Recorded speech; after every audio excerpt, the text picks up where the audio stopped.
Toc.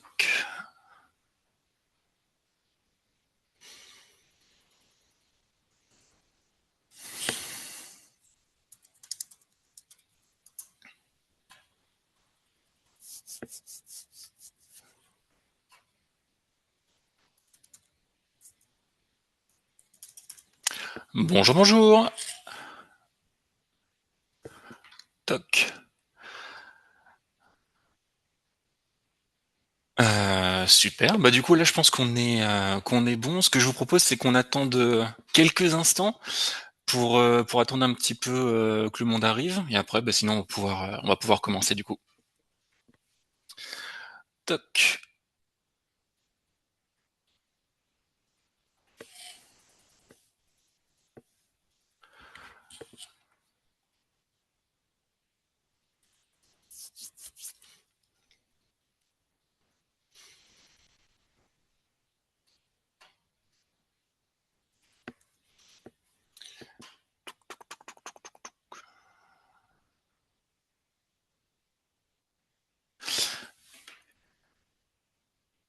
Alors merci Alban du coup on va voir le mode présentateur et pas juste la présentation. Ah du coup ok merci. Merci Alban. Hop.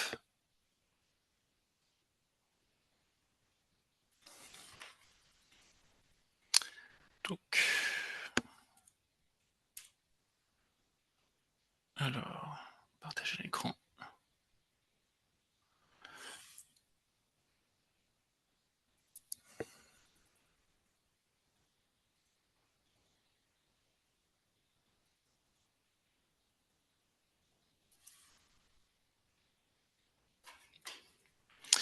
Est-ce que c'est mieux comme ça au niveau de la présentation?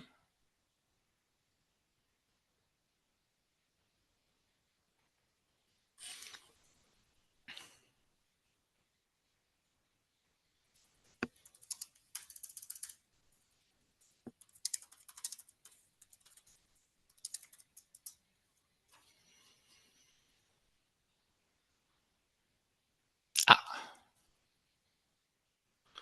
Toc.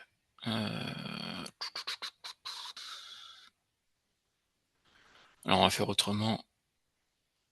Hop.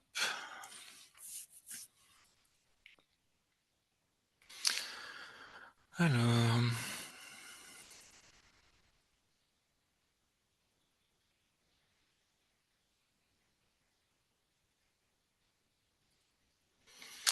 Toc toc toc.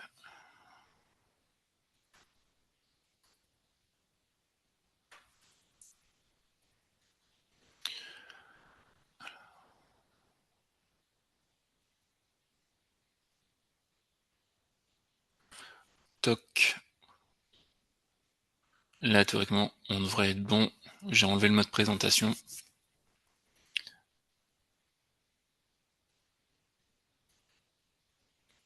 Et je pense que ça devrait être mieux.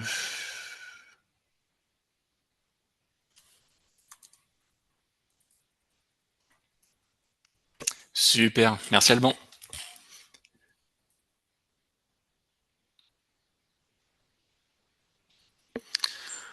Toc. Bah du coup si au niveau de la présentation on est bon, je pense qu'on va pouvoir débuter. Il est déjà 11h06. Hop.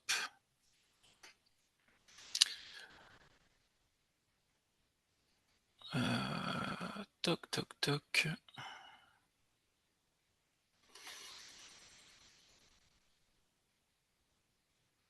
Bon bah super. Bien, bonjour à tous. Merci à tous d'être là. Du coup, on est là tous ensemble pour faire un petit webinar sur justement les mutations un petit peu du SEO. On va voir un petit peu comment est-ce que les internautes ils vont rechercher aujourd'hui sur Internet. On va faire un focus justement sur tout ce qui va être intelligence artificielle. On va voir comment les internautes recherchaient il y a quelques années et comment les internautes y recherchent aujourd'hui sur le web. Bah, les modes de recherche, ce qu'on peut voir, ce qu'on a vu en tout cas, c'est que bah, ça a pas mal évolué avec l'apparition de nouveaux acteurs, comme justement des outils d'IA ou les réseaux sociaux tout simplement. Donc du coup voilà, je vous propose qu'on commence par rapport à ça. Pour information, du coup, le webinaire va être enregistré, il sera mis à disposition sur YouTube. Vous pouvez poser toutes vos questions aussi dans le chat directement si vous voulez. Toc, j'ai prévu environ 50 minutes de présentation et 30 minutes de questions-réponses. Au niveau de ça, du coup, justement, n'hésitez pas à mettre toutes vos questions directement dans le chat. Je pourrais pas y répondre tout de suite. Ce que je vous propose, c'est que justement, je regarde les questions en fin de présentation. On va voir plusieurs choses, on va voir plusieurs grands axes. Déjà, ce qu'on va voir, c'est justement la mutation des recherches sur le web. Heu, Voir justement un petit peu comment ça a évolué. L'arrivée fracassante des IA, je pense que ça c'est quelque chose qui va parler à tout le monde. Voir aussi si l'IA est une opportunité pour les entreprises. Peut-être que oui, peut-être que non. Et après, on va se pencher un petit peu sur ce qu'on appelle le GEO.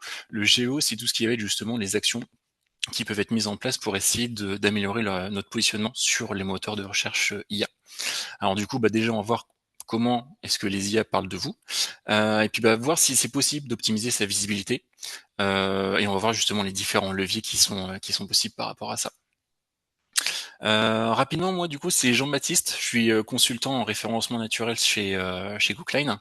Cookline, c'est du coup une agence sur mesure. On fait du développement, on fait du conseil, de la stratégie digitale, en réseaux sociaux, en référencement naturel, en ads, en emailing, etc. Moi de mon côté, ça fait 20 ans à peu près que je suis passionné par le web. J'ai toujours été en train de bidouiller tout ce qui me tombait sur la main. Ça va faire à peu près 7 ans que je suis dans le référencement naturel et 4 ans que je suis avec beaucoup d'intérêt tout ce qui est justement IA. Si jamais j'ai pas le temps de répondre à votre question dans justement la session questions-réponses, n'hésitez pas à m'écrire tout simplement sur LinkedIn. On est pas mal présent, ou sinon directement à m'écrire à so@cookline.com.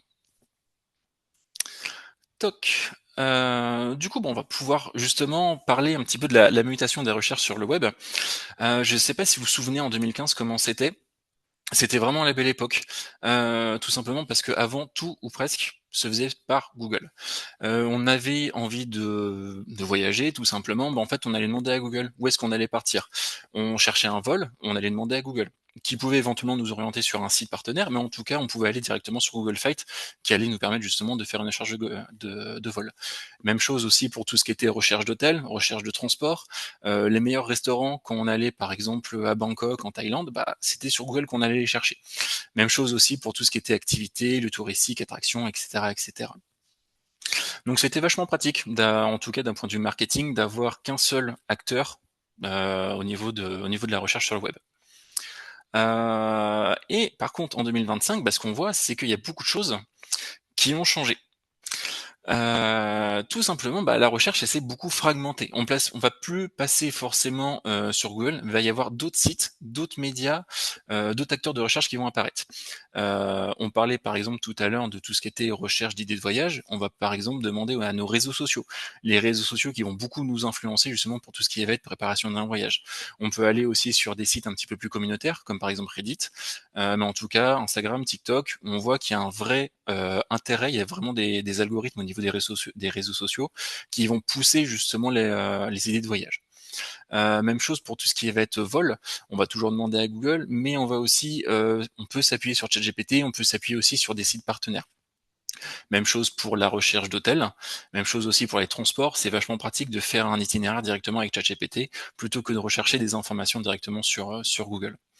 Même chose aussi pour tout ce qui va être restauration. On va on peut se faire aussi influencer par les réseaux sociaux. On peut rechercher tout simplement les menus sur les comptes TikTok, sur les comptes Instagram. Et si jamais on va rechercher des activités, même chose. On peut aller sur différents sites, sur différents réseaux sociaux ou directement avec différents modèles d'IA. Au niveau chiffres, ce qu'on peut voir, je vous ai mis les sites qui étaient les plus visités en 2015. C'est on va parler du coup en milliards par mois. Google.com, c'est environ 30 milliards de visiteurs par mois en 2015. Donc c'est intéressant de voir qu'il était déjà leader du marché dans ces années-là. Ce qu'on peut voir, c'est qu'on a des réseaux sociaux aussi qui apparaissent. On a Facebook.com, on a du YouTube, on va avoir du Twitter, du Instagram, on va avoir aussi des plateformes e-commerce, et on va avoir aussi d'autres moteurs de recherche qui vont tirer leur épingle du jeu. On va avoir du Yahoo, on va avoir aussi du Baidu et du Yandex. Ça, c'était plutôt en 2015. Et si jamais on compare avec 2025, ce qu'on peut voir, c'est que Google.com, Google va rester le leader en termes de sites le plus visités. Ça, du coup, c'est les chiffres de août 2025. Quelque chose d'hyper impressionnant, ce qu'on peut voir, c'est que on a quasiment triplé les visites mensuelles pour Google.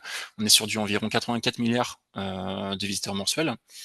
C'est énorme. Et quelque chose d'intéressant, c'est que les moteurs de recherche, ils sont beaucoup plus bas. En tout cas, Google, il reste le leader, en tout cas en 2025, là où ils étaient plusieurs en 2015.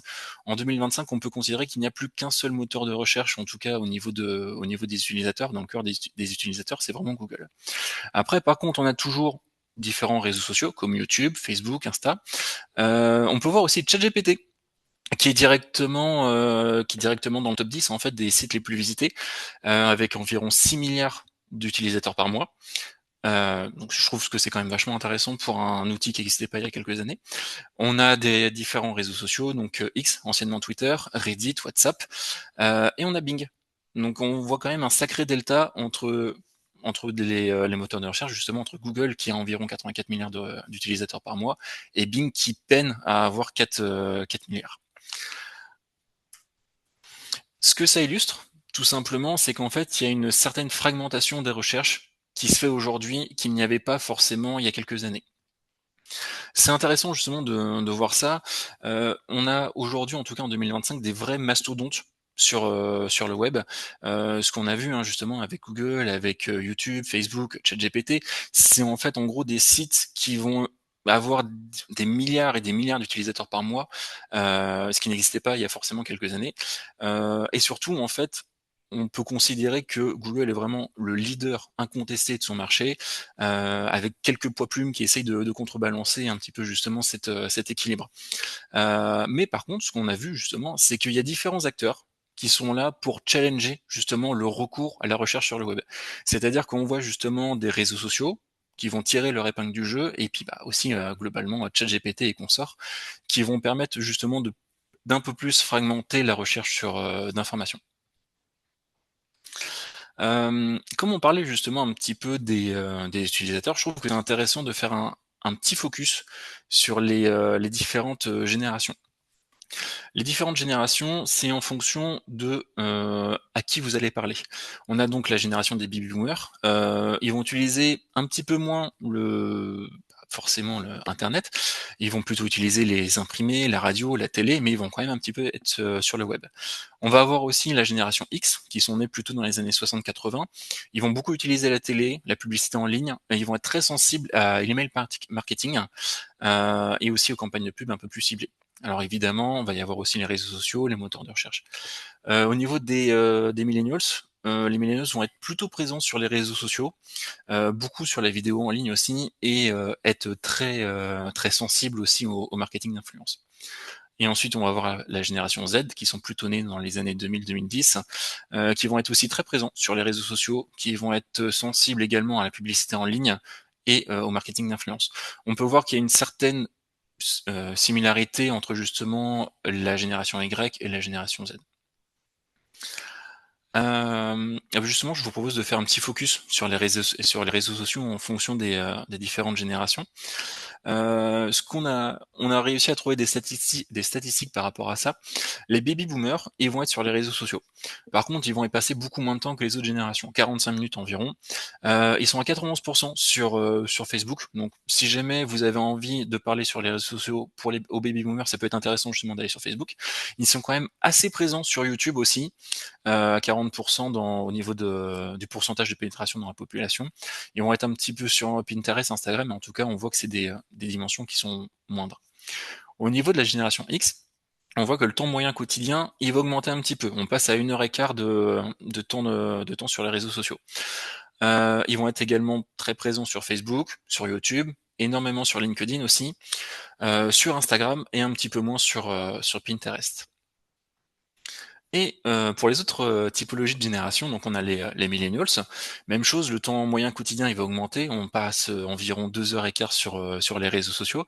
Hem, alors ce sont des grandes généralités, hein, c'est pas une science exacte, mais en tout cas, les millennials, ils sont très présents sur Instagram, à environ 84. Ils sont quand même très présents aussi sur Facebook, à environ 70, sur LinkedIn aussi, sur YouTube et sur TikTok.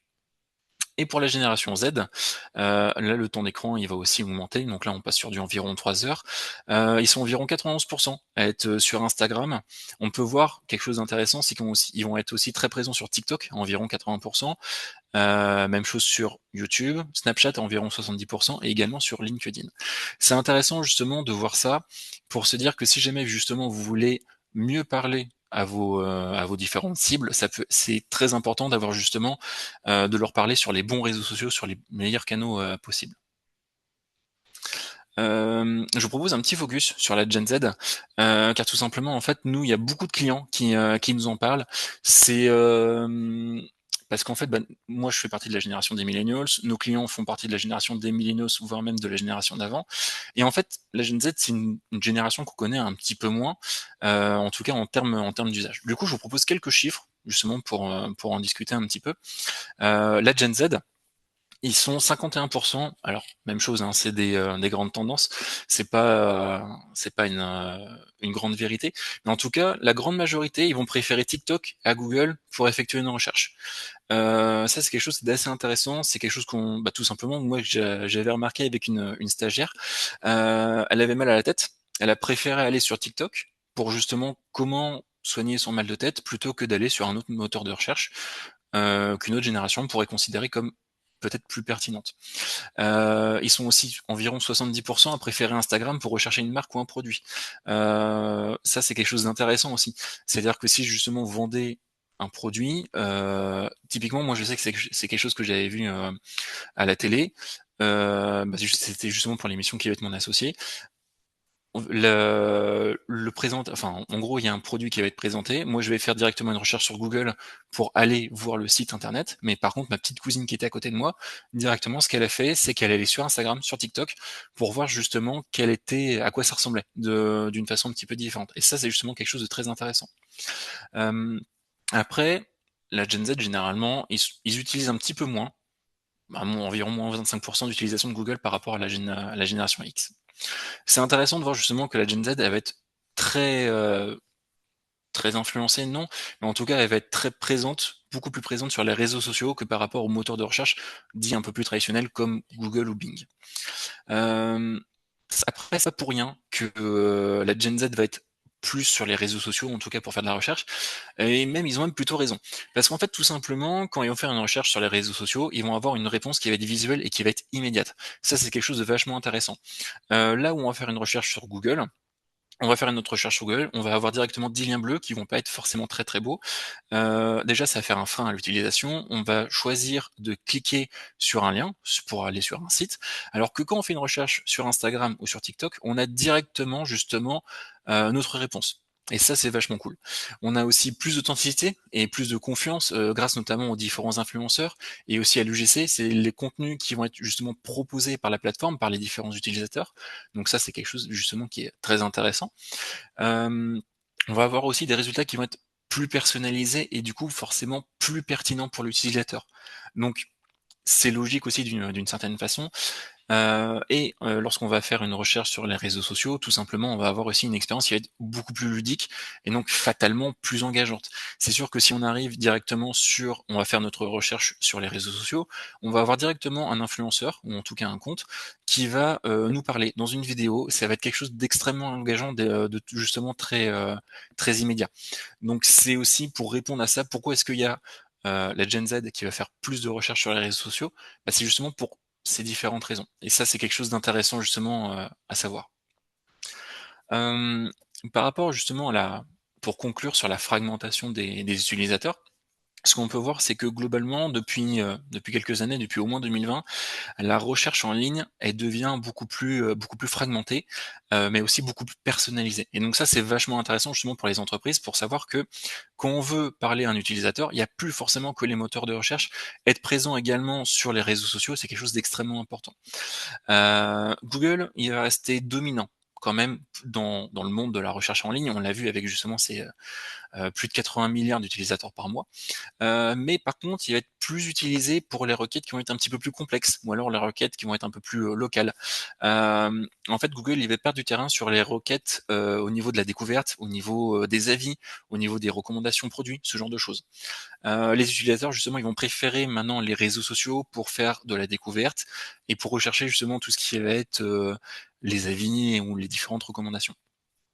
Alors Google, il a des réponses par rapport à ça justement, il va, s'adapter, il va intégrer pour ça davantage de contenus sociaux. On l'a vu notamment avec l'intégration de Reddit maintenant dans les résultats de recherche. Hem mais ça va pas forcément suffire justement, ce qui est quand même assez logique car les utilisateurs, ils ont leurs préférences pour faire justement leurs différentes recherches. Donc ce qu'on peut voir, c'est qu'il y a justement différentes marques qui vont investir massivement, TikTok, Instagram, Reddit aussi un petit peu en ce moment, enfin en tout cas sur le marché américain. En Europe, ça commence à arriver, mais c'est pas encore trop là. Et c'est aussi pour ça que l'influence, ça va être très intéressant pour les entreprises. La recherche d'informations justement, elle va se déplacer vers ces nouveaux espaces et donc c'est important pour les entreprises et pour les marques d'occuper ces nouveaux espaces pour rester évident en tout cas. Du coup voilà. Ce que je vous propose, c'est qu'on passe justement sur, l'arrivée de l'intelligence artificielle dans le web. Je pense que tout le monde a entendu parler justement de ChatGPT, de Claude ou de Gemini. Je vous propose de faire un petit point vocabulaire pour commencer. On parle beaucoup d'IA. Moi, dans ce webinaire, je vais quand même un petit peu je vais surtout parler de ce qu'on appelle les LLM. Les IA, ça va être des programmes qui vont imiter justement un raisonnement. Par exemple, ça va être des recommandations sur YouTube, ça va être aussi des algorithmes extrêmement poussés, pour faire justement des montages financiers, de la cotation en bourse, ce genre de choses. Les LLM, c'est un petit peu différent. Et les LLM, c'est un modèle d'IA qui a été entraîné, sur des très grands volumes de texte pour justement comprendre et générer, du langage. C'est-à-dire qu'il va être sur un modèle probabilistique, c'est-à-dire qu'il va comprendre que le chat est rose, il y a 0 de chance qu'un chat soit rose. Par contre, le chat est noir ou gris, là par contre, il y a 90 de chance, qu'il va comprendre ça. C'est comme ça en tout cas qu'il va fonctionner. C'est en s'entraînant sur des grands volumes de texte, qu'il va comprendre ça. Les exemples les plus connus, enfin les acteurs les plus connus, ça va être ChatGPT, Gemini, et justement les LLM, ils ont été inventés par les équipes de Google pour justement mettre en place Google Traduction. Et après, on va utiliser un agent conversationnel pour interroger notre LLM. ChatGPT, ça va être un agent conversationnel qui va interroger justement un LLM. Et ce LLM, il est basé sur de l'IA. Au niveau des différents acteurs de l'intelligence artificielle, on a ChatGPT. Ça, je vous ai mis les visites mensuelles en milliards aussi au mois d'août de 2025. Je trouve que c'est vachement intéressant de voir que ChatGPT, c'est environ 5,8 milliards de visites par mois. Là où Gemini, c'est, vraiment quand même beaucoup moins. On est sur du 290 millions de visites mensuelles. Alors ça reste des chiffres qui sont quand même très intéressants, qui sont quand même très importants, mais on voit qu'il y a quand même un delta extrêmement important entre ChatGPT, qui est vraiment le leader aujourd'hui, avec les autres acteurs. Par contre, ce qui est intéressant, c'est de voir qu'il y a quand même une multitude d'acteurs qui existent et qui veulent justement tirer leur épingle du jeu pour, justement essayer d'avoir aussi le plus de visiteurs, possible. Hem, En tant que challenger, il y a Gemini. Gemini, c'est, l'IA, le LLM en tout cas de Google. On a DeepSeek qui est extrêmement utilisé aussi. On va avoir, DeepL, Perplexity, Claude, Copilot, avec Microsoft, Midjourney et j'étais obligé de vous mettre Mistral, qui est du coup, le LLM, français. Je trouve que c'est quand même intéressant de voir ça. Et bah, ChatGPT, c'est quand même pas une sacrée surprise, mais en tout cas un succès viral qui est, sans précédent. C'est un taux d'adoption qui a jamais été vu, en tout cas dans l'histoire du web.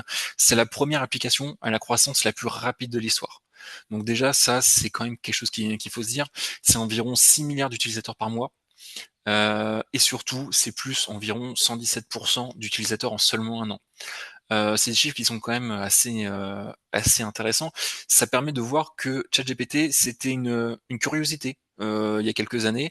Maintenant, ChatGPT, c'est plus une curiosité, ça va être un outil qui est utilisé vraiment par des milliards et des milliards d'utilisateurs. ChatGPT, c'est aussi un outil qui a un temps de session qui va être de plus en plus important. C'est quelque chose en tout cas qui est communiqué. Hem et si jamais on regarde au niveau, alors ChatGPT n'a pas de valorisation boursière, mais en tout cas, il y a une estimation qui a été faite et on l'a estimé à environ 500 milliards de valorisation boursière. Ça la place directement dans le top 20 des plus grosses entreprises au monde et je trouve ça quand même assez incroyable pour une entreprise qui n'existait pas justement il y a quelques années. Et en France, si jamais on fait un petit focus justement, par rapport en France, ce qu'on peut voir, c'est que les Français, ils ont largement pris l'habitude de faire, en tout cas, des recherches sur ChatGPT. Il y a actuellement 28 des Français qui utilisent l'IA pour effectuer des recherches. Si jamais on fait un focus sur les différentes générations, ça c'est quelque chose d'assez intéressant. Ce qu'on peut voir, c'est il y a environ 50 de la Gen Z qui va utiliser justement ChatGPT pour faire des recherches. Il y a environ 44 des millennials et une petite trentaine de pourcents au niveau de la génération X. C'est intéressant de voir justement que la Gen Z, elle a vraiment pris possession, pleinement possession de ChatGPT. Il y a également 31 des Français qui ont déclaré avoir modifié leurs habitudes de recherche en ligne. Et même chose, si jamais on regarde au niveau de la des différentes générations, ce qu'on peut voir, c'est que c'est environ 60 de la génération Z qui déclare plus utiliser ChatGPT qu'un moteur de recherche traditionnel comme Google. 46 au niveau des millennials et environ 30 au niveau de la génération X. Hem, un chiffre aussi que je trouve, vachement intéressant, c'est que c'est environ 38 des millennials qui vont utiliser tous les jours l'IA pour rechercher des informations. Donc c'est quand même un pourcentage qui est pas négligeable, et c'est environ 31 pour la génération Z. Alors, par rapport à justement ces différentes, recherches, on pourrait se dire: «Bah, est-ce que c'est la fin justement de Google par rapport à ça?» Hem, c'est en tout cas une question qui peut vraiment se poser. Est-ce que les LLM justement sont une menace pour les moteurs de recherche? En tout cas, c'est des débats actuellement qui sont en train d'agiter la communauté du web et notamment la communauté du référencement naturel. Parce que, bah, effectivement, ce qu'on a vu, c'est qu'il y a un quart des utilisateurs qui préfèrent aujourd'hui passer par LLM comme ChatGPT pour faire de la recherche. En tout cas, c'est des chiffres que nous on a vus en tout cas aux États-Unis, en Angleterre et en France. Tout simplement, bah, parce que c'est beaucoup plus rapide, d'obtenir des résultats ciblés. C'est aussi plus simple, tout simplement, d'utilisation et on va avoir des réponses qui vont être ultra personnalisées. Heu, alors on pourrait se dire: «Bah, est-ce que c'est la fin, justement de Google et des moteurs de recherche?» La réalité, elle va être justement un petit peu plus nuancée. Hem Ce qu'on a vu, c'est que, OK, on a une adoption fulgurante de ChatGPT, mais c'est une utilisation qui commence déjà à ralentir. Tout simplement, il y a une stabilisation qui est attendue d'environ 12 à 24 mois pour atteindre le plateau d'utilisateurs, maximal. Alors, c'est des estimations qui ont été faites, c'est sauf s'ils sortent une innovation majeure. Par exemple, là, on sait que ChatGPT, ils sont en train de travailler sur un produit physique, donc peut-être que justement ce produit physique, ça pourrait relancer ce plateau d'utilisateurs qui est actuellement en train d'augmenter, mais qui commence quand même à tendre vers une certaine stagnation. Il y a une note interne qui a fuité au niveau de ChatGPT. Sam Altman, le grand président justement d'OpenAI, l'entreprise qui fait, ChatGPT, a rédigé un mémo interne à ces différentes équipes pour dire qu'il y a des acteurs aujourd'hui qui existent, qui commencent à être de plus en plus dangereux, comme par exemple Gemini, et que là, ils commencent à rentrer dans une espèce d'ambiance morose au niveau justement de ChatGPT. Donc moi, en tout cas, c'est des éléments qui me font dire que ChatGPT, peut-être qu'on va commencer justement à atteindre son plateau d'utilisateurs. Un chiffre aussi qui est intéressant, c'est que 95 des internautes américains continuent d'utiliser les moteurs de recherche en parallèle de ChatGPT. C'est quelque chose de très intéressant parce qu'en fait, la recherche traditionnelle sur Google, elle reste une habitude qui est quand même profondément ancrée. Et donc ça, c'est quelque chose qui est quand même très intéressant. Pour preuve, c'est qu'on a une augmentation des utilisations intensives entre 2023 et 2025 des moteurs de recherche traditionnels. Lorsqu'un utilisateur va utiliser ChatGPT, sa consommation de requêtes Google va aussi augmenter en parallèle. Nous, en tout cas, la façon dont on perçoit les LLM, c'est que ça reste un complément plutôt qu'un substitut à un moteur de recherche. Donc pour moi, il n'y a pas vraiment de sens à un duel entre les IA, les LLM et les moteurs de recherche traditionnels comme, Google ou Bing. Hem, on en a parlé un petit peu, c'est Google. Ils sont très innovants sur, justement tout ce qui est intelligence artificielle. C'est eux qui ont inventé en gros les LLM avec justement Google Traduction. Ça fait des années et des années qu'ils travaillent là-dessus et ils ont notamment mis en place le AI Mode. Le AI Mode, je ne sais pas si vous en avez entendu parler, c'est, une nouvelle fonctionnalité qui est hyper intéressante. C'est une conversation que vous allez avoir directement sur Google. C'est vous savez avec, Gemini, le LLM, de Google, c'est comme un chat GPT qui va vous répondre directement dans Google. C'est hyper intéressant, car en fait, tout simplement, vous allez faire une recherche, sur Google et c'est comme si vous avez un chat GPT qui va vous répondre directement dans Google. Donc là où c'est intéressant, c'est que Google, il va se baser sur sa base de connaissances qui existe depuis des années et des années, mais en même temps, avec un agent conversationnel qui va vous comprendre, qui va discuter et qui va personnaliser justement les résultats en fonction de ce que l'utilisateur va rechercher. C'est quelque chose de très sympa. Nous, on l'a pas mal testé, c'est vraiment super. Ça marche très bien, c'est très, très bien adopté par l'utilisateur, tout simplement car c'est très visuel, c'est très conversationnel, c'est ultra personnalisé. Actuellement, le AI Mode de Google, il est présent dans un peu plus de 200 pays. Il est, dans un peu plus de 35 langues, il est vraiment partout dans le monde, hein. Il est déployé, en Allemagne, en Italie, en Belgique, au Royaume-Uni, aux États-Unis, en Inde, au Japon, mais toujours pas en France. Et théoriquement, il y a des rumeurs qui disent que ça devrait arriver. Ça fait 1 an qu'il y a des rumeurs qui disent que ça devrait arriver, donc on attend en tout cas que ça arrive. Mais par contre, le AI Mode, il a des impacts. Il y a des conséquences, c'est qu'en fait, tout simplement, on a une baisse très importante du nombre de visiteurs. Il y a une étude qui a été faite au niveau des sites d'actualité, c'est environ moins 30% de visites sur les 500 plus gros sites d'actualité aux USA. Ça se compte du coup en millions d'utilisateurs. C'est ultra pénalisant pour justement les médias d'actualité. C'est aussi moins 32% de taux de clic sur les premières positions, sur un panel de mots-clés représentatifs. Et en fait, en gros, il y a un terme qui est apparu dans la communauté du référencement naturel, c'est le zero click search.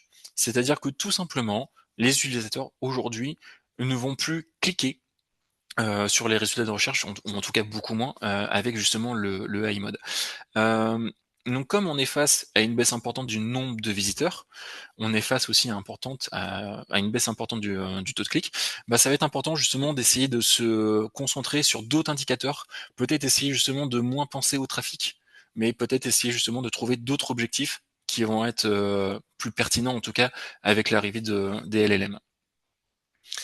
Alors on pourrait se dire: «Est-ce que justement l'IA, c'est une opportunité pour les entreprises?» parce que, bah, on l'a vu, c'est des milliards d'utilisateurs dans le monde.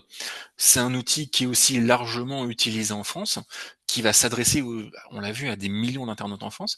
Mais en fait, ça va dépendre de à qui vous vous adressez. Tout simplement, si vous avez un produit ou un service qui va pas forcément parler à une génération qui a forcément bien adopté les LLM, bah, peut-être que ça sera pas très pertinent. Par contre, ce qu'on a vu, c'est qu'en fonction des différentes générations, là, ça peut être intéressant car on a des véritables points d'entrée dans le parcours d'utilisateur. Les utilisateurs, on l'a vu, ils vont plus rechercher l'information désormais sur les différents LLM, sur les réseaux sociaux aussi. Donc, on peut se dire que le but, ça pourrait être intéressant justement de bien se positionner dans les réponses des LLM.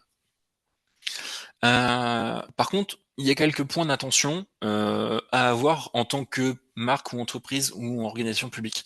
C'est-à-dire que tout simplement, est-ce que c'est un point d'entrée qui est réellement pertinent, les LLM, pour vos produits ou pour vos services? On l'a dit un petit peu tout à l'heure aussi, est-ce que ça va forcément être compatible avec vos typologies de visiteurs, avec vos différents personas? Si c'est pas forcément très pertinent, bah, peut-être que ça vaut pas le coup forcément de mettre un gros budget par rapport à ça. On l'a vu aussi, il y a une nécessité d'avoir des indicateurs qui vont être plus fiables.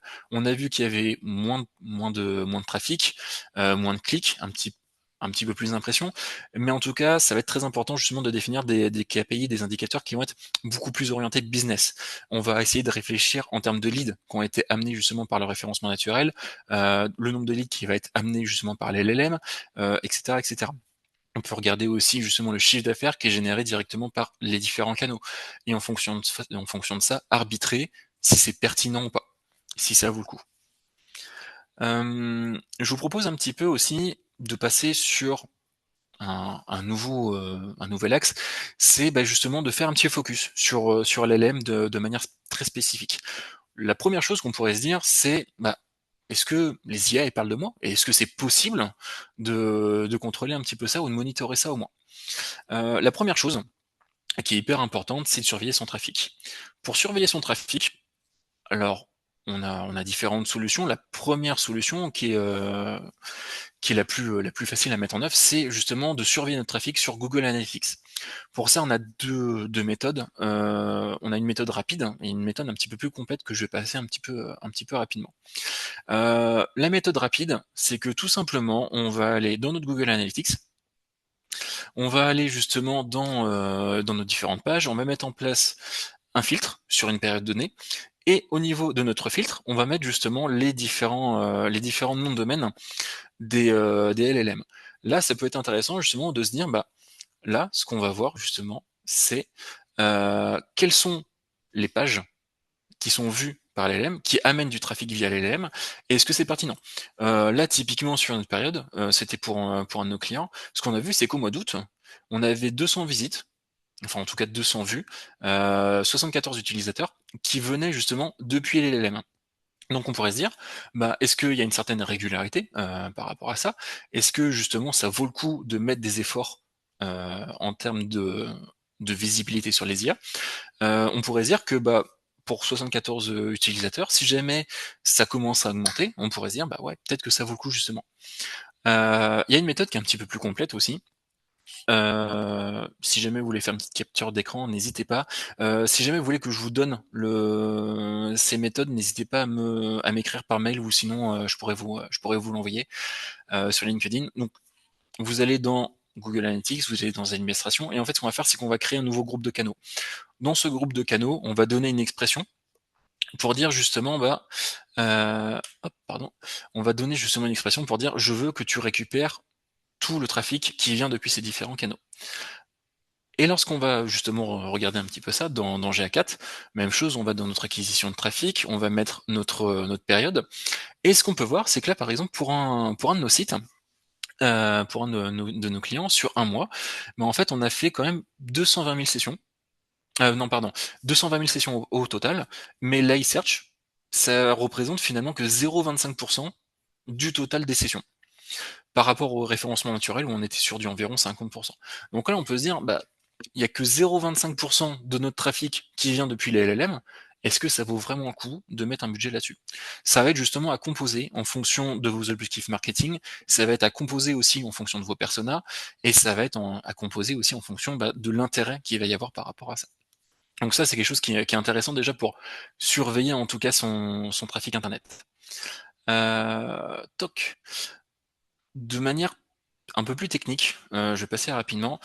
Il y a ce qu'on appelle l'analyse de log. L'analyse de log, c'est quelque chose d'hyper intéressant, en tout cas pour le référencement naturel, mais aussi pour justement analyser le trafic qui vient d'LLM. Les logs, ce sont des journaux qui sont écrits sur vos serveurs et qui vont permettre de justement piloter un petit peu comment est-ce que les LLM viennent sur votre site internet. C'est là où ça peut être intéressant justement. On va pouvoir voir est-ce que les bots, justement les agents des LLM, est-ce qu'ils viennent de manière régulière sur votre site? Si jamais ils viennent de régulière, tant mieux. Si jamais ils viennent en hausse, c'est encore mieux. Et ensuite, on va pouvoir voir aussi qu'est-ce qu'ils vont voir comme données. Est-ce qu'ils vont voir justement certaines typologies de pages? S'ils vont voir une certaine typologie, une certaine thématique, en tout cas, pourquoi est-ce qu'ils ne vont pas voir d'autres thématiques? Ça peut être intéressant à travailler justement.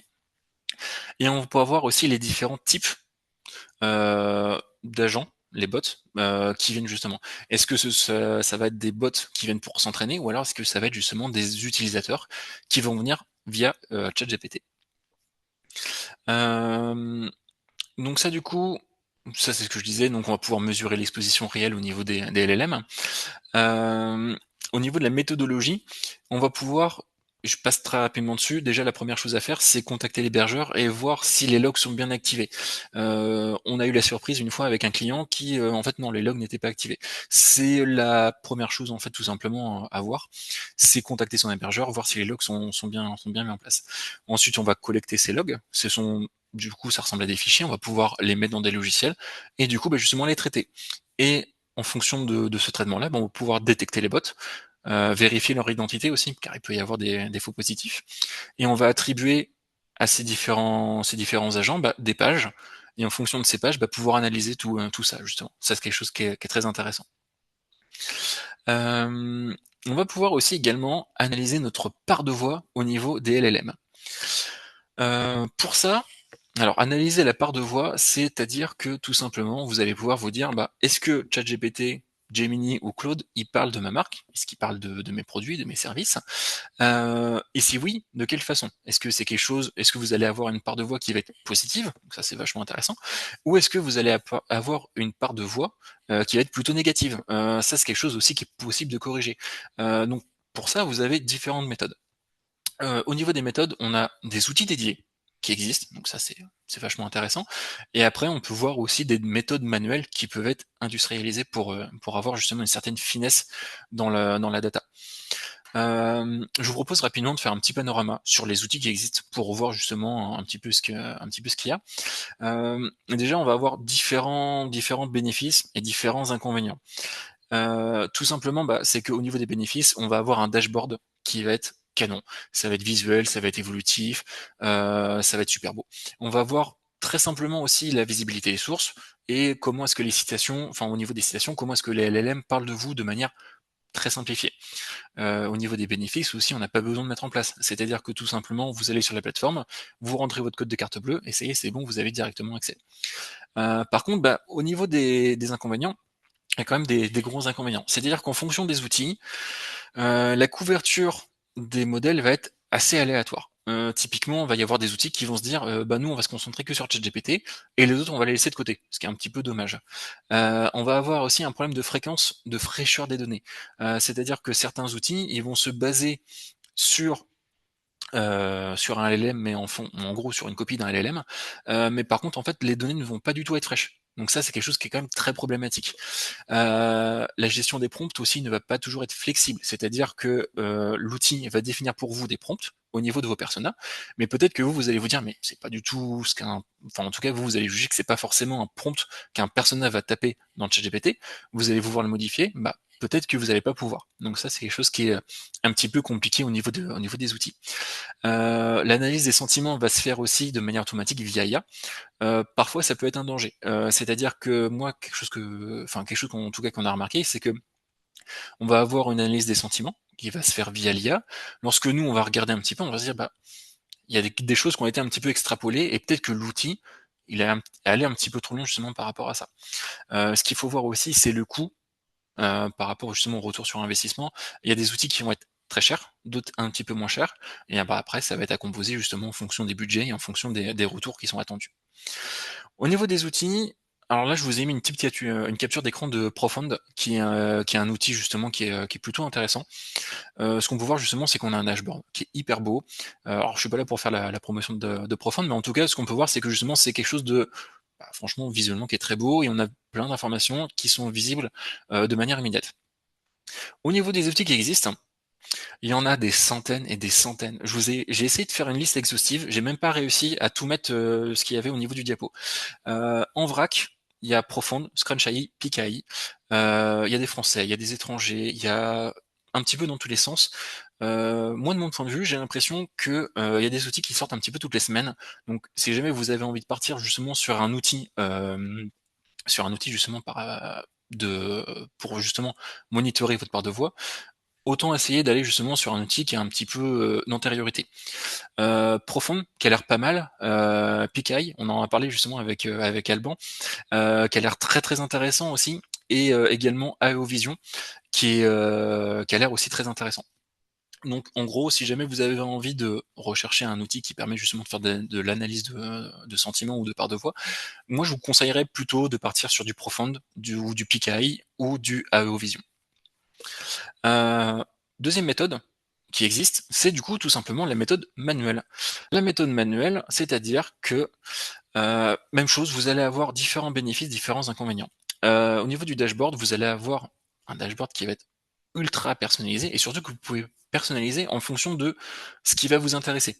Vous avez également une maîtrise totale du périmètre, justement du stack technologique. Ça, c'est quelque chose d'intéressant. Au niveau de la confidentialité, comme c'est vous qui le faites de manière automatisée ou alors de manière manuelle, mais en tout cas, ça reste dans votre giron, et donc vous êtes sûr qu'il n'y a pas de fuite de données par rapport à ça. Par contre, c'est du temps que vous allez devoir justement mettre en place par rapport à ça. Donc faut voir justement est-ce que ça vaut le coup par rapport aux retours sur investissement qui sont attendus. Au niveau des inconvénients, faut justement voir au niveau de la fiabilité, il faut voir aussi au niveau de la maintenance, il faut être capable de mettre un petit peu les mains dedans pour justement regarder un petit peu ça. Au niveau de la représentativité des prompts, il faut faire justement attention à ce que nos prompts soient bien personnalisés par rapport à chaque persona, il faut faire attention. On va avoir aussi une analyse de sentiments à la main, donc c'est-à-dire que vous allez regarder justement par rapport à ça, et même chose, est-ce que ça vaut le coup par rapport à tout ça. Euh, Je vous présente une petite méthode rapide, c'est vraiment un petit peu le niveau 1 de ce que vous pouvez faire, vous déjà de votre côté pour faire de l'analyse de part de voix. Déjà la première étape, ça va être de définir un corpus de requêtes, c'est-à-dire que mon persona, qu'est-ce qu'il va taper comme prompt dans le chat GPT pour justement essayer en fonction de son parcours d'achat. Faut faire attention justement à bien englober les différentes requêtes informationnelles, les comparaisons, au niveau des transactionnels aussi, si jamais il y a une demande de prix. Il y a aussi tout ce qui est premium, les requêtes premium, c'est-à-dire quelle est par exemple la meilleure machine à café. C'est quelque chose qui est possible de définir assez rapidement justement avec du Claude ou du ChatGPT. Moi, quelque chose que je vous conseille, c'est justement en fonction de chaque persona, faire au moins 30 à 60 requêtes au niveau des prompts. Comme ça, vous êtes sûr d'avoir justement une certaine exhaustivité. Ensuite, vous allez pouvoir justement, là ce que je vous présente, c'est un petit fichier. On va pouvoir justement vous l'envoyer ce petit fichier. Ça va être dans la newsletter qui va vous être envoyée cet après-midi ou demain. On va justement vous donner un modèle de fichier par rapport à ça. Alors c'est des choses qui peuvent être automatisées, donc c'est plus intéressant et plus rapide. Mais tout simplement, vous allez mettre votre requête, vous allez pouvoir mettre votre persona, les différentes étapes du funnel de conversion, le type de requête, et après effectivement, ce qui est intéressant, c'est d'identifier les LLM. Par exemple, justement, est-ce qu'on va aller sur du ChatGPT, est-ce qu'on va aller sur du Gemini, etc., etc. Une fois qu'on a défini justement ces différents prompts, il va falloir les mettre sur un chat GPT ou un Gemini pour voir justement ce que le LLM va répondre. Moi, quelque chose que je vous conseille, c'est d'essayer de faire du monitoring sur Dokai. Dokai, c'est un outil qui existe et en fait qui est extrêmement, enfin son cheval de bataille, c'est vraiment la personnalisation, la confidentialité et justement de ne pas avoir d'historique. C'est quelque chose d'hyper intéressant. Ça ressemble à ça. Ça permet justement de se dire que à chaque fois que vous allez faire une nouvelle discussion, vous allez repartir sur une donnée vierge, sur une conversation qui va être vierge d'informations. Ça, c'est quelque chose d'intéressant justement, car si vous utilisez votre propre ChatGPT ou votre propre Gemini, vous allez avoir justement un historique et le LLM, au fur et à mesure, il va être influencé par justement toutes les requêtes qu'on va lui poser. Donc partir sur un 2KI qui va justement repartir de zéro à chaque fois, ça peut être justement extrêmement intéressant. Et vous allez avoir une donnée qui va être un petit peu plus fraîche aussi. Et après, une fois que vous allez récupérer les réponses de ChatGPT ou de Gemini, vous allez pouvoir analyser ça un petit peu. Comment est-ce que votre marque elle est perçue, comment est-ce que vos produits sont perçus. Donc du coup voilà, ça c'est quelque chose justement, c'est un petit peu le niveau 1 de l'analyse de part de voix, mais en tout cas c'est quelque chose qui est quand même assez intéressant. Là, typiquement, on avait fait des petits tests. On avait fait de l'analyse en fonction des commentaires. On avait fait des tests justement sur des machines à café. Et ce qu'on avait vu, c'est que tout simplement, on avait un acteur, DeLonghi, qui avait un visibility score de 75%. Donc en gros, qui se démarquait vraiment par rapport justement à ses concurrents, par rapport à Krups, à Philips, à Jura ou à Melta. Justement, c'est intéressant. Donc si jamais on est un Jura, donc du coup en tant que fabricant de machines à café, on peut se dire OK, moi j'ai une carte à jouer justement par rapport à ça. On peut voir que DeLonghi, il est leader par rapport à cette visibilité sur les LLM. On peut se dire justement que ça peut être intéressant par rapport à ça. Toc, vous pouvez répéter l'exercice environ une fois par mois. Ça peut être intéressant, ou en tout cas au moins tous les trimestres. Mais en tout cas, une fois par mois, je trouve que c'est quand même assez intéressant. Euh, Toc. Une question aussi qu'on nous a pas mal posée, c'est en fonction du fonctionnement de ChatGPT, est-ce que ça vaut le coup d'apparaître dans les jeux de données? Les jeux de données, qu'est-ce que c'est déjà?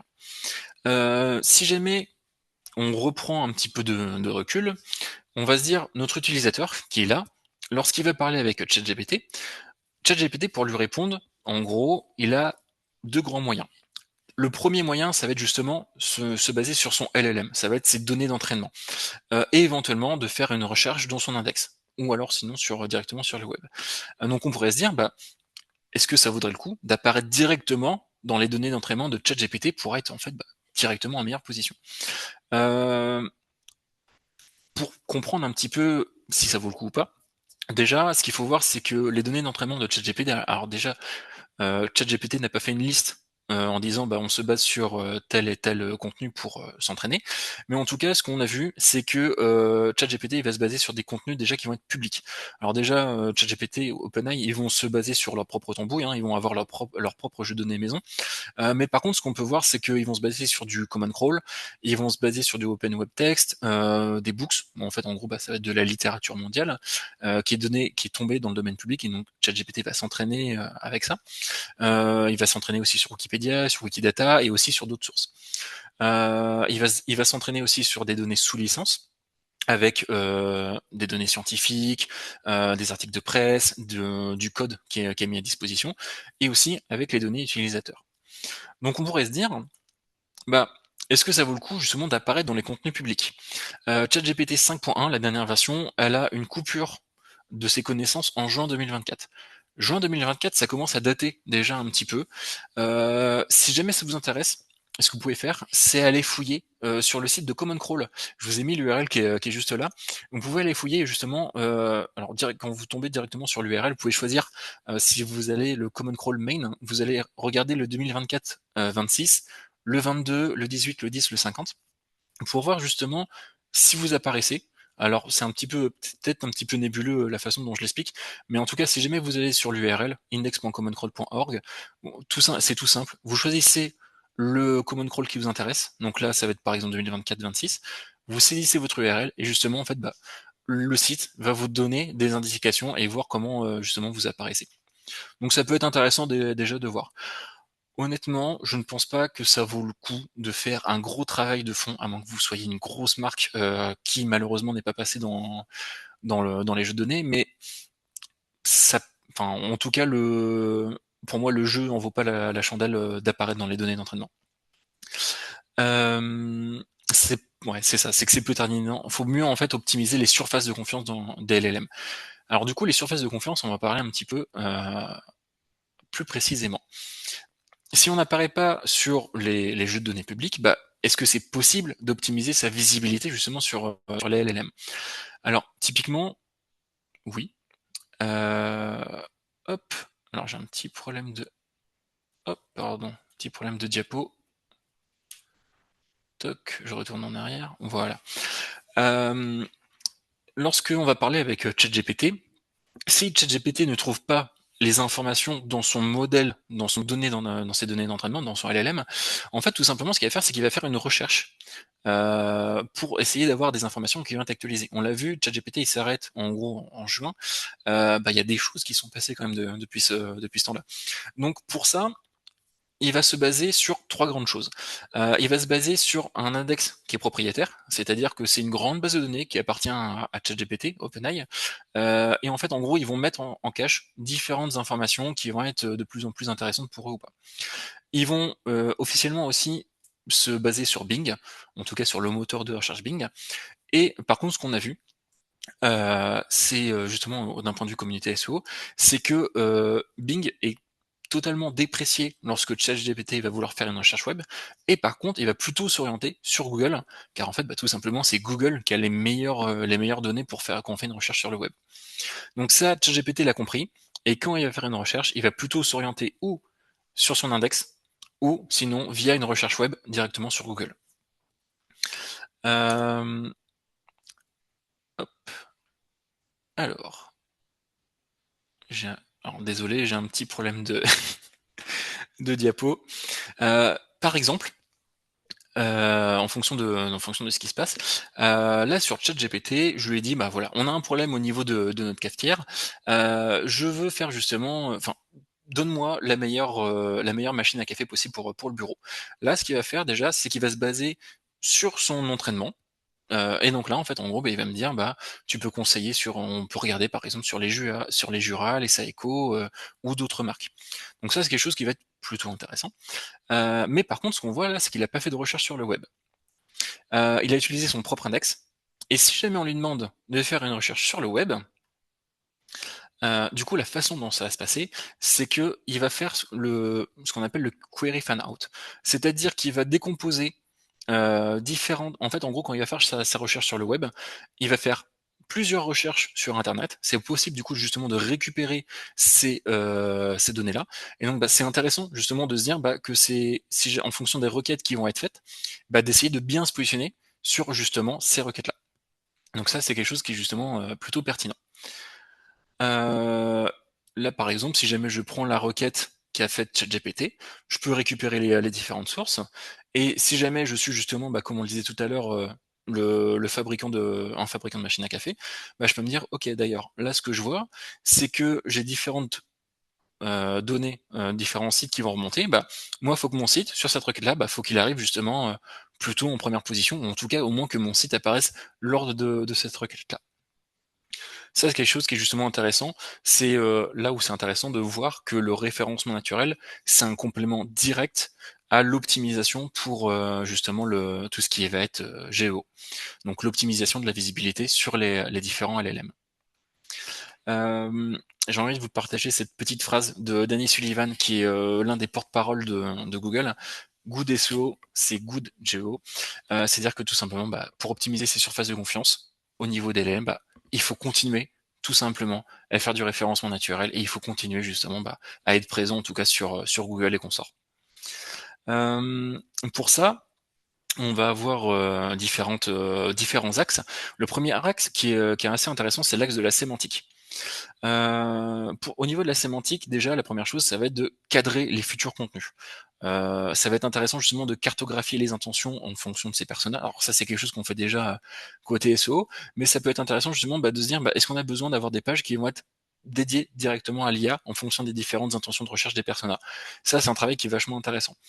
Quelque chose aussi que nous on a remarqué chez Cookline, ça va être de normaliser les entités. Alors, normaliser les entités, qu'est-ce que ça veut dire? C'est-à-dire que tout simplement, vous allez mettre le même nom de produit à chaque fois là où vous apparaissez. Si jamais par exemple vous avez, je reprends mon exemple de machine à café, vous vendez un certain modèle, il faut que le nom du modèle soit exactement le même partout là où vous êtes présent. C'est-à-dire dans les articles de blog, sponsorisés, dans vos relations presse, sur votre site internet, sur les différentes marketplaces là où vous êtes vendu. Il faut qu'à chaque fois ce soit le même nommage au niveau des entités. Un truc aussi qu'on a vu, c'est qu'au niveau des mini lexiques, ChatGPT, il en est très friand, donc faut pas hésiter à le mettre en place avec des définitions, des acronymes et après du coup, faire un lien vers ces mini lexiques depuis directement ces pages intéressantes. Hem, un truc aussi qu'on a vu, c'est de faire un résumé en haut de page, en tout cas pour les pages les plus stratégiques, avec, ce qu'on appelle un TLDR, Too Long Didn't Read. C'est-à-dire qu'en 3-5 points, on va résumer en fait de quoi parle la page. C'est hyper intéressant aussi pour les utilisateurs, mais aussi pour les LLM, pour avoir une réponse directe de quoi va parler votre page. Quelque chose aussi qui est hyper intéressant, c'est de mettre une date de création de contenu et de l'afficher et aussi de mettre une date de mise à jour. Ça, c'est quelque chose dont les LLM sont très, très friands. Et après, bah, tout simplement, on va soigner les fondamentaux éditoriaux, c'est-à-dire qu'on va sur notre page web, on va avoir des titres qui vont être explicites, on va renseigner les métadescriptions, qui étaient un petit peu perdues de vue au niveau du référencement naturel, mais on s'est aperçu que les LLM, ils aimaient bien ça. On va regarder pour avoir des paragraphes courts, avoir un style qui va être plutôt neutre aussi. On va essayer d'apporter de la preuve aussi, ça c'est quelque chose de très intéressant. ChatGPT, il va essayer d'avoir une certaine vue qui va être essayer d'être le plus neutre et le plus scientifique possible. Donc pour ça, on a un petit template qui est assez intéressant. C'est on fait une affirmation, on apporte une preuve, et pour la preuve, on met une source pour chaque procédé qui va être important. Ça, ChatGPT, il en est très très friand. Donc pour ça, on met des éléments de preuve qui vont être citables. On va prévoir aussi des FAQ qui vont être enrichis, qui vont être neutres, et on peut mettre aussi des données structurées. Les données structurées, c'est quelque chose qui marche très très bien. Euh, donc même chose, on va essayer d'avoir du format qui va être plutôt IA ready. Donc les tableaux, ça, ChatGPT il adore. On va essayer de faire des comparatifs hors marque, surtout pour tout ce qui va être les scénarios d'usage, les budgets. Si vous recherchez quelque chose, alors, etc., etc. N'hésitez pas à ajouter aussi des sections. SAV et how-to si jamais vous avez des pages produits. Ça c'est quelque chose d'hyper intéressant parce qu'en fait tout simplement ChatGPT, si vous le maillez ce genre de section directement depuis la page produit, ChatGPT lorsqu'il va faire sa recherche, il va arriver sur sa fiche produit et si jamais il a un besoin, bah directement il va pouvoir y accéder beaucoup plus facilement. Donc ça c'est intéressant. Si jamais vous publiez des ressources, par exemple des PDF, des fichiers techniques, etc., bah faut faire attention à ce que ce soit bien visible par les différents agents. Au niveau de la technique, je vais passer rapidement parce que je sais pas s'il y a beaucoup de nos consultants SEO, mais en tout cas, la première chose, c'est de faire attention à ce qu'on soit bien crawlable. Crawlable, c'est-à-dire qu'il faut que les agents comme ChatGPT puissent accéder à notre site internet. Ça, c'est quelque chose d'important. Si jamais vous voulez que les IA accèdent à votre site, déjà, faut pas l'interdire dans le fichier robots.txt. Et ensuite, bah, on faut voir si l'agent IA de ChatGPT peut bien accéder à votre site. Pour ça, vous prenez la formule payante qui est à 20 € par mois, vous lui dites va sur mon site, remplis le formulaire de contact, et vous allez voir justement si ChatGPT arrive à accéder à votre site. Ça, c'est quelque chose d'intéressant. On parlait des données structurées tout à l'heure, c'est quelque chose d'hyper intéressant en référence naturelle, mais c'est aussi quelque chose qui est vu en termes de LLM. Un petit bonus que je vous mets, c'est la donnée, la donnée structurée de description sous le type article. Ça, c'est plutôt pour les gens qui sont un peu plus dans le technique, mais en tout cas, c'est quelque chose d'hyper intéressant. Alors moi, j'ai pas fait le test, mais en tout cas, j'ai discuté avec un consultant SEO qui a fait le test, et en tout cas, c'était pour améliorer la compréhension des LLM par rapport à une page, par rapport à un contenu, c'est quelque chose qui a priori marche plutôt bien. Donc, si c'est quelque chose que vous avez envie de mettre en place, franchement, moi, je vous encourage à le faire. Ça mange pas de pain, ça prend un petit peu de temps, mais en tout cas, c'est quelque chose qui est plutôt facile à faire, et ça a l'air très très très intéressant. Euh, on reste dans le référencement classique, hein, faut soigner ses webperf. Et puis après, bah, faut suivre les grands basiques du SEO technique. Je sais pas si vous avez entendu parler de ça aussi, c'est le, le, le format llms.txt. Si jamais vous posez la question, ne le mettez pas en place. On sait que c'est pas du tout vu par les LLM. Si jamais vous en avez pas entendu parler, vous polluez pas avec ça. Mais en tout cas, le llms.txt, ne le mettez pas en place. Ça sert à rien. Au niveau de la notoriété aussi, hein, en termes de référencement naturel, ce qu'on peut voir, alors ça va être le troisième et dernier axe, et après du coup on va pas tarder à terminer. Au niveau de la notoriété du coup, c'est qu'on va avoir différentes choses qui vont être intéressantes. Déjà, ça va être de sécuriser les preuves de confiance. C'est-à-dire que si jamais vous avez des tests indépendants qui parlent de vous, qui parlent de vos marques, n'hésitez pas à enregistrer ces pages et à les mettre directement sur votre site. Plutôt que enfin, vous pouvez faire un lien, mais aussi il faut sécuriser un petit peu tout ça. C'est-à-dire que si demain l'article il est supprimé sur le site du test indépendant, bah c'est dommage, vous perdez ça. Donc autant l'avoir directement sur votre site. Même chose aussi pour tout ce qui est la presse spécialisée, les labels, les études comparatives ou les citations. Donc, c'est important de justement essayer de sécuriser un petit peu tout ça si jamais vous avez un problème plus tard. Quelque chose aussi qui va être très intéressant, ça va être d'appuyer votre neutralité avec différents avis, Trustpilot ou avis vérifiés. On a vu que en ce moment c'était plutôt Trustpilot qui était contrôlé par ChatGPT. Donc voilà, en tout cas c'est quelque chose qui est intéressant. On retourne dans les basiques du SEO, mais il faut répondre aux avis et il faut pas hésiter à afficher sa note globale d'avis avec un petit agrégateur sur notre site internet. Et au niveau, des backlinks, alors les backlinks, ce sont des liens qui sont faits depuis les autres sites vers votre site à vous.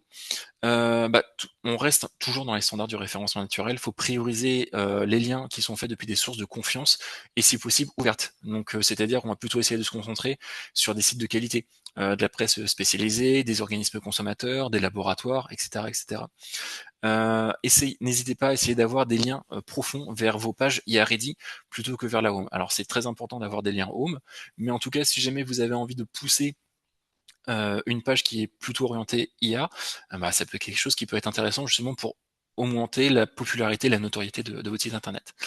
Et après, faut essayer d'entretenir aussi la fraîcheur des backlinks. On a vu que ChatGPT, il était très friand de fraîcheur justement par rapport à ça. Donc, c'est quelque chose qui est intéressant justement à surveiller. Ok. Là, du coup, on arrive à la fin, globalement. J'ai beaucoup parlé. Euh, on peut se dire, du coup, pour conclure, il y a différentes choses qu'on a vues. On a vu que justement, c'était possible d'optimiser sa visibilité sur les sites internet, sur les LLM. Il y a des actions qui peuvent être mises en place justement par rapport à tout ça. Des actions qui peuvent être relativement faciles quand même à mettre en place. Euh, Globalement, si vous voulez si jamais vous voulez justement améliorer vos surfaces de confiance, comme on les appelle dans les LLM comme ChatGPT, tout simplement, ce qu'il faut continuer, c'est continuer à faire du référencement naturel, continuer à faire du référencement naturel de qualité et justement actionner les leviers d'optimisation que je vous ai donnés pour justement continuer à partir là-dedans. Euh, du coup, voilà. On est sur la fin. Je vous remercie pour votre attention. Et du coup, je pense qu'on va pouvoir passer justement sur la session de questions-réponses. Euh, Toc. Alors, j'ai juste un petit bug d'affichage au niveau de ma fenêtre. Toc. Bon, en tout cas, si jamais vous avez des questions, n'hésitez pas à les mettre directement dans le commentaire sur Zoom. On va pouvoir justement commencer à regarder un petit peu tout ça. Je vous laisse quelques instants pour mettre justement taper vos questions si jamais vous en avez. Et puis du coup, justement, on va pouvoir passer là-dessus. Donc je vous laisse quelques instants.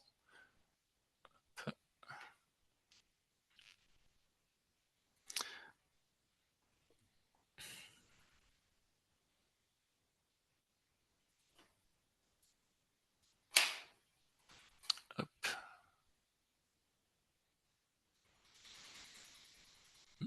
Hum, hum, hum.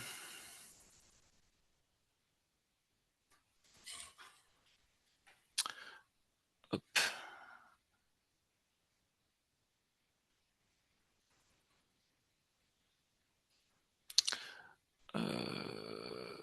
Toc.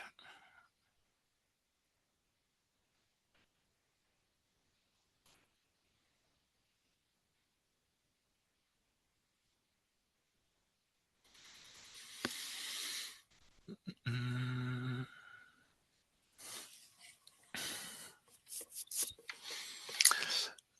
Alors. Alors du coup, on commence à avoir quelques questions. Je vais commencer par la première question. Quel est le coût d'une prestation comme celle-ci? J'ai une réponse qui va être très générique. Je suis désolé, je vais pas avoir de réponse très empirique. En fait, ça va dépendre. Tout simplement, ça va dépendre du site, ça va dépendre de la notoriété de la marque qui existe déjà. Si on a un site qui est déjà extrêmement très établi, déjà ça va être beaucoup plus facile. Donc du coup, on va passer un petit peu moins de temps justement sur tout ce qui va être optimisation. Globalement, nous, on peut avoir des prestations qui peuvent commencer de manière très rapide. On peut commencer par exemple par une régie forfaitée.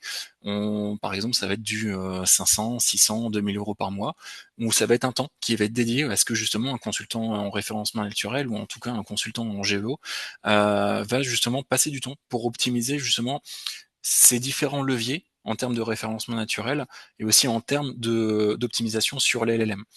Donc en tout cas, ça va dépendre justement déjà des attentes du client. Est-ce qu'on veut être premier à tout prix ou est-ce qu'on veut déjà avoir une certaine part de voix? En fonction de la part de voix, est-ce qu'on veut avoir une part de voix qui va être plutôt positive? Est-ce qu'on veut, une fois qu'on a une part de voix qui est positive, est-ce qu'on veut améliorer la significativité ou en tout cas la présence de notre part de voix. Est-ce qu'on veut justement améliorer tout ça? Donc en fait, en gros, je suis désolé, je vais pas avoir de chiffres globaux, mais en tout cas, ça va dépendre déjà de la marque, ça va dépendre de vos objectifs, ça va dépendre aussi fatalement de vos budgets. Plus vous avez du budget, forcément plus on peut avancer, mais en tout cas on peut commencer des prestations très rapidement et pas forcément avec beaucoup d'heures en tout cas au début.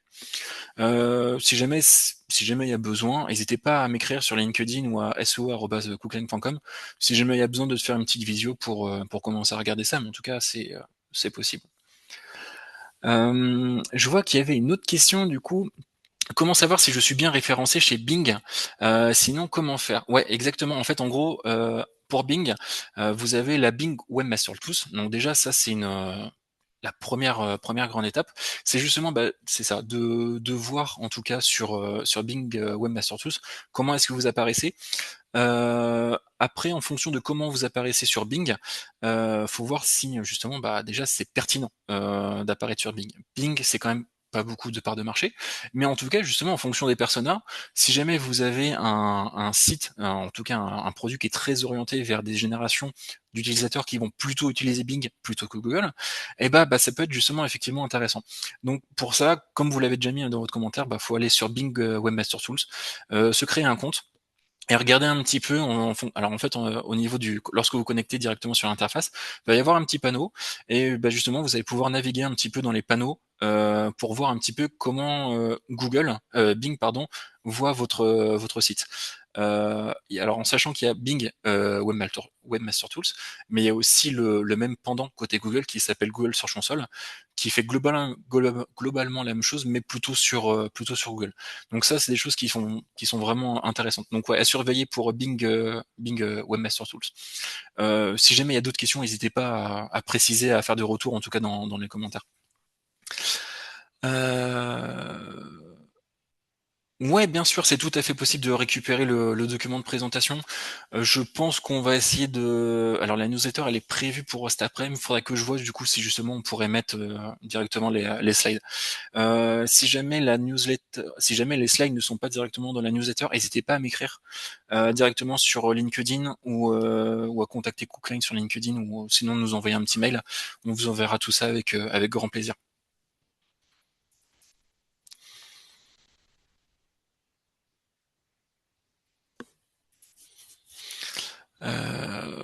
Toc.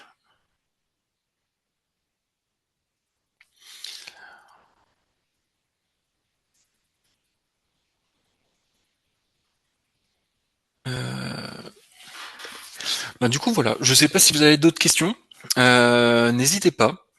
Si jamais vous avez d'autres questions, je vous laisse quelques instants encore, en tout cas si jamais il y a des questions. En tout cas, si jamais là, c'est un petit peu sur le vif. Mais en tout cas, si jamais il y a des questions qui vous viennent après, n'hésitez surtout pas à nous écrire. On se rend disponible, il y a pas de souci. Envoyez-moi un petit message sur LinkedIn, je vous répondrai avec grand plaisir. Donc voilà, n'hésitez pas. Ok. J'ai pas l'impression qu'il y ait d'autres questions. Du coup, ce que je vous propose, c'est qu'on termine là. Merci à tous, c'était un vrai plaisir de partager ce webinaire avec vous. Merci à tous et puis en tout cas on va mettre le replay sur YouTube, on va mettre le replay aussi dans la newsletter. Et voilà. Et merci à tous. Je vous souhaite un bon appétit parce qu'il est quand même c'est maintenant le moment et puis à très bientôt en tout cas. Merci, au revoir.